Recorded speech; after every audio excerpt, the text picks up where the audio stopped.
portray password cracking, they make it look like something that can be done in seconds, but that's a big misconception. Let's take an introductory look at the real process behind cracking passwords.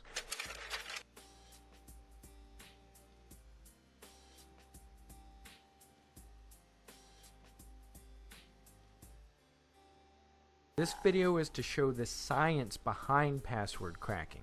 Any examples used are well within the realm of the law, so do not use this information for illegal purposes. Don't be stupid, guys. Alright, so this is going to be an introduction to a couple methods of password cracking.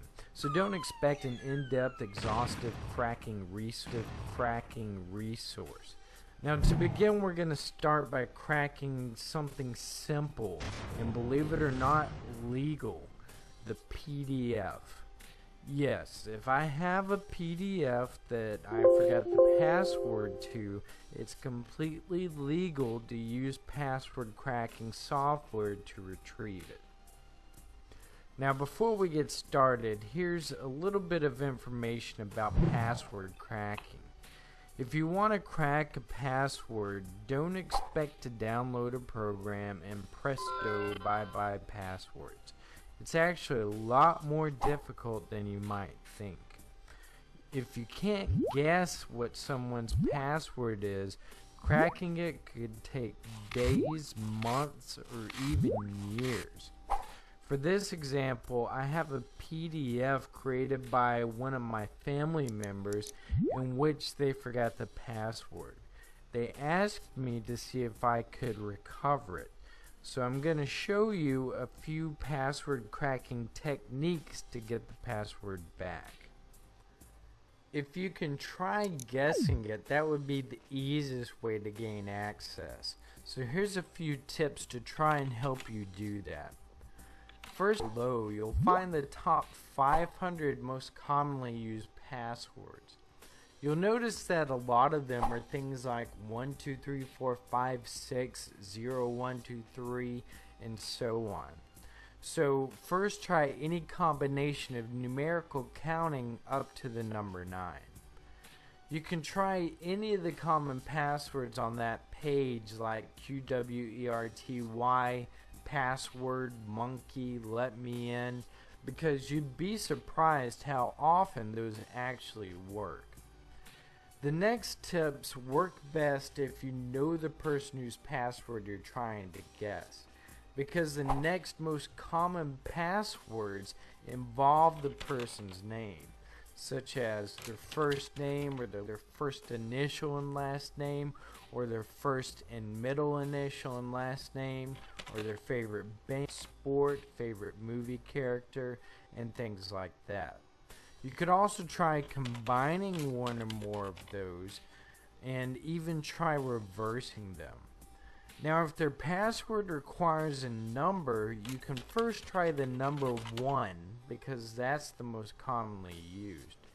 Then you could also try the last 2 digits of an important year to them, such as their birth year, wedding year, or graduation years. If the person that created the password is not technically inclined, then after trying those few tips, you'll probably have guessed their password. But if that doesn't work, then you'll need to move on to something more advanced. These advanced methods usually call for specific software. In this case, it calls for PDF cracking software.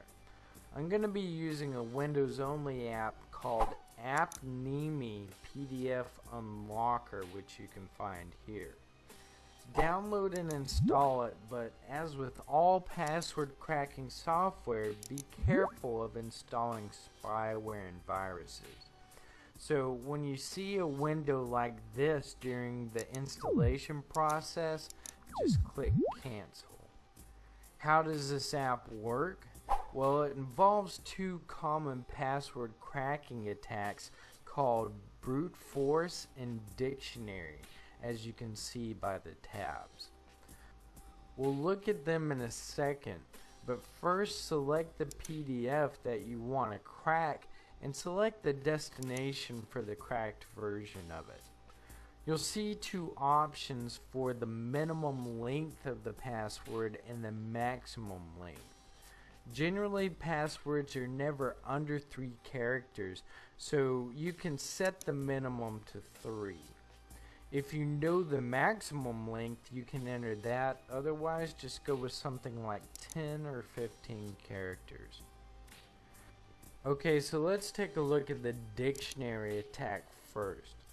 This is a very common tool in the password hacker's arsenal because if the password is an actual word found in the dictionary, then this method will find it.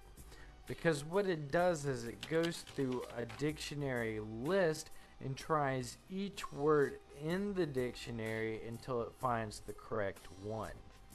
With this program, you can create and use your own dictionary list, but if you browse to the installation directory, you'll see that one has already been installed with this program. If that option fails, then the last resort is to use a brute force attack. In this attack, you give it a list of all the possible characters that you think would be in the password, such as lowercase and uppercase letters, numbers, and or special characters.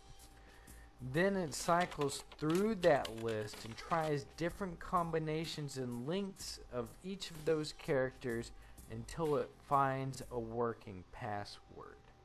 Sound easy?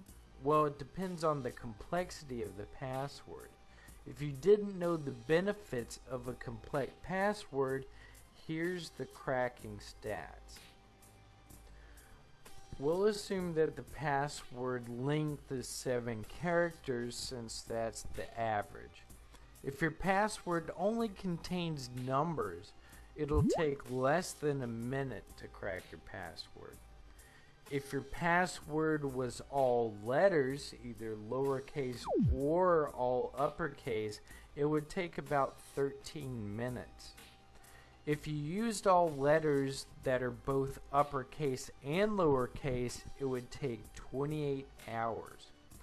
If you mixed uppercase and lowercase letters with numbers, it would take about 4 days to crack the password. And if you added common symbols into that mix, you've bumped it all the way up to 87 days. Notice that if you added just one more character to your password to make it 8 characters long, you've increased the difficulty to 23 years. So take that into consideration whenever you're coming up with your next password. Alright, so back to the task at hand. This program offers prefix and suffix fields in case you know what the password begins or ends with. And let's say the password is only lowercase letters. Then click Start and let the brute force waiting game begin. Alright guys, I hope that you not only learned a thing or two about cracking passwords, but also how to make yours more secure.